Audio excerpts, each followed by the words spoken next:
This is the Late Round Podcast with your host, JJ Zacharisa.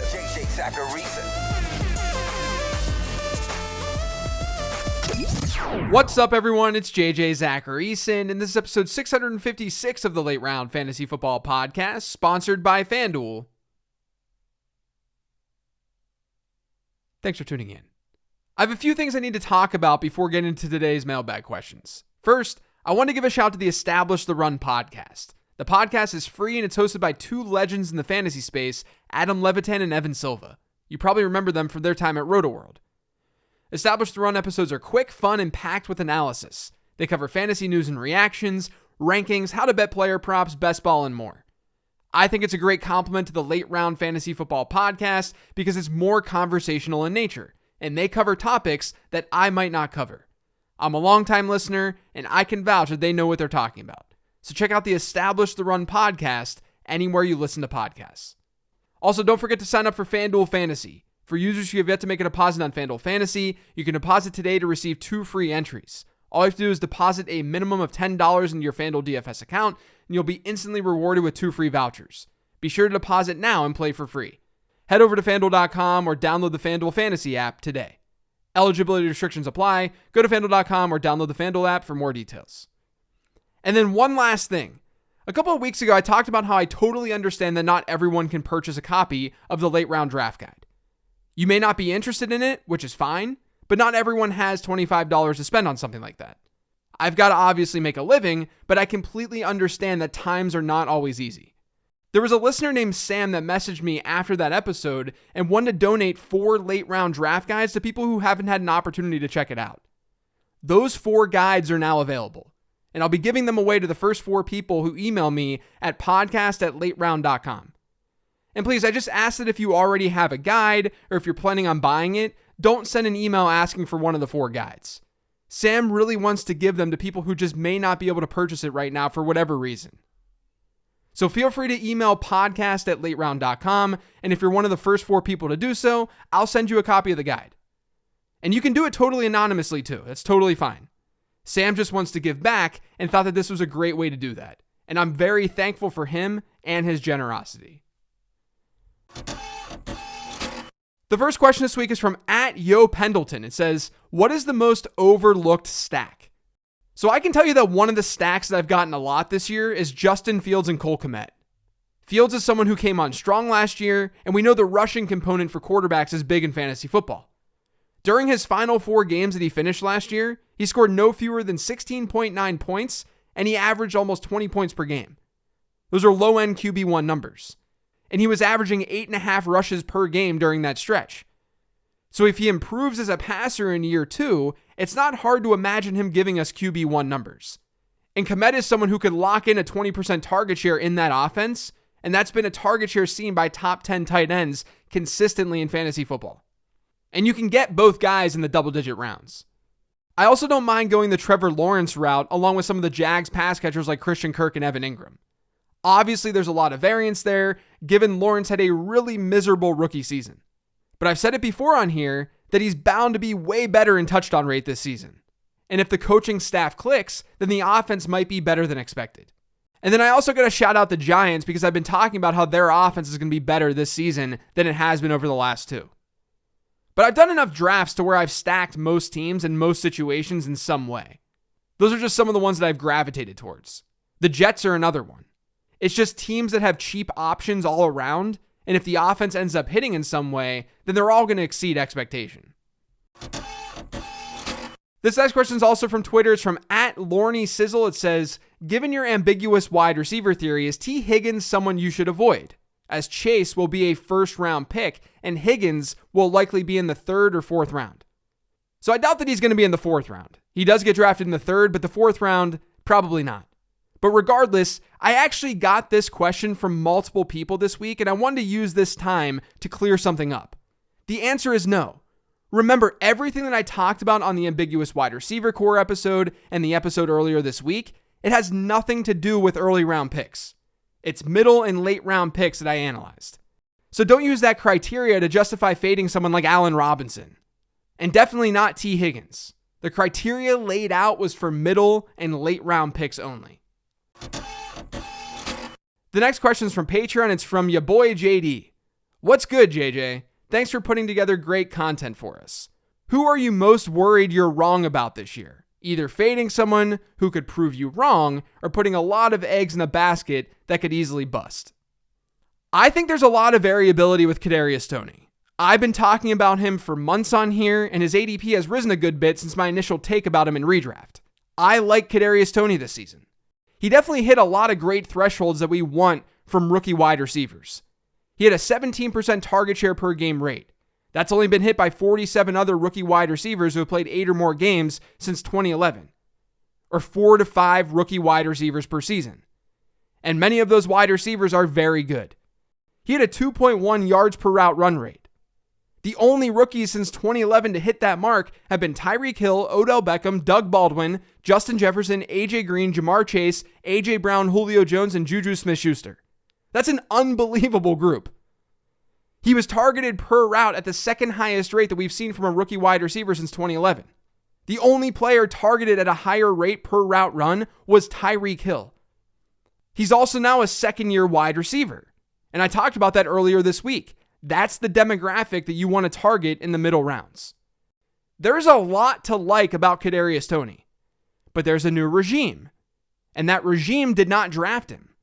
They selected Wan'Dale Robinson in the second round, who can play that slot role. Toney played over 60% of his snaps last year from the slot.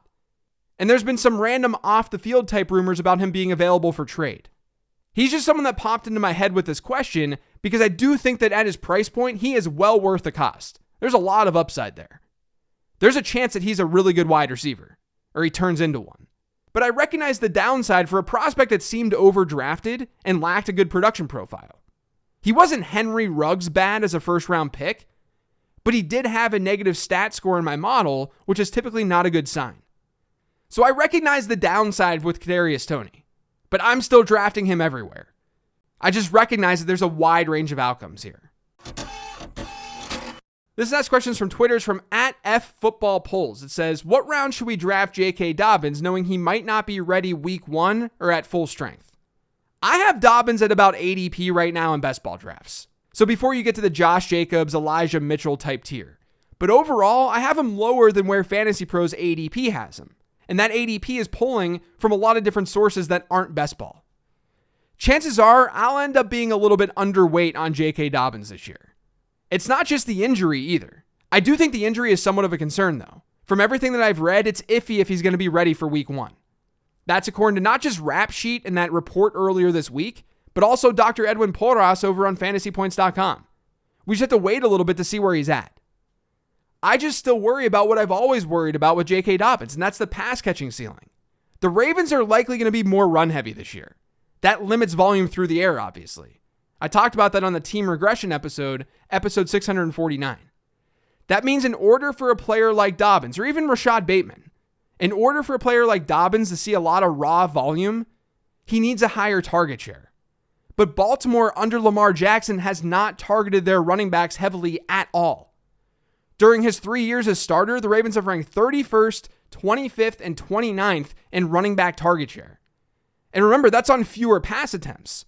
Over the last 3 seasons, Baltimore running backs, they're tied for dead last in the league in running back targets. They're tied with the Rams. The Ravens with Greg Roman have traditionally rotated their running backs too. It's not that Dobbins can't meet expectation. I just worry about the ceiling. The only player to have a true league-winning season with fewer than 30 targets over the last decade has been Derrick Henry. Maybe you want to throw Nick Chubb in there, maybe Adrian Peterson, but those are 2 of the best pure runners that the league has ever seen. Nick Chubb is unbelievably underrated as just a running back. And I like Dobbins the talent. It's just tough to bank on that kind of production in half or full PPR formats. That's all. So I'm basically at ADP with him, but I just generally prefer wide receivers in that range. So I'm likely going to go in that direction more often. This next question is from Patreon. It's from Bob. It says, on your podcast, you frequently say, I recently did a study on X to see if there are any trends that we can spot. Of course, the answer is yes. Otherwise, I wouldn't be doing this episode. My question is, can you tell us about some of the studies you've done that didn't give you any trends or correlations or anything? Maybe some area where you thought there would be interesting data to discuss, but wound up not being what you expected. Yes, I analyze a lot of stuff, especially during the offseason. And sometimes, a lot of times, it reveals absolutely nothing. One of the things that I've tried studying in the past is when the right time to spend your free agent auction budget should be. I get this question all the time, but I don't have an answer. I think a lot of people would assume it's at the beginning of the season, but I really couldn't find a ton of correlation. It's really just player dependent. But I never did an episode on it or anything because it wouldn't be very compelling. But that kind of thing happens a lot. I really just want to put content out there that's actionable for you. I don't want something that's really, really boring and you can't really take anything away. The last question this week is an email that's from @Psy_Claw on Twitter. It says, "Hey JJ, I found your podcast last weekend and have listened to most of your summer pods since, and some episodes several times. Thanks. Love the work, by the way, and your data-driven approach is very appealing to me. A lot of your episodes talking about breakout players and ambiguous positions focus on targeting players that are breakouts and or true breakouts, which I can understand because those are league-winning players. But the odds of finding league-winning players in those middle and late rounds are slim. My question is, how important is attempting to find a breakout player if you can select someone that has a high floor and hasn't had a decrease in talent or situation who projects to have a similar season?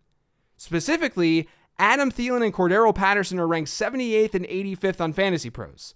They both averaged around 15 PPR points per game last season, so if I can take someone like that in round 8, 9, or 10, should I really be looking for a breakout player? Sorry for the long one. Thanks in advance." Okay, there's a lot to unpack here and to go over. First, I wouldn't say the odds of finding breakouts is slim. This is why I talk about moderate and true breakouts. Moderate breakouts happen at almost a 25% clip in the middle rounds at running back and wide receiver. So about 25% of players will outproduce their ADP expectation by 3 or more PPR points per game. And yes, that number is much lower for true breakouts, but that's why I separated them into moderate and true. Because we can see the really, really high ceiling guys with the guys who are just really good but not elite. So I'd push back a little bit on that notion.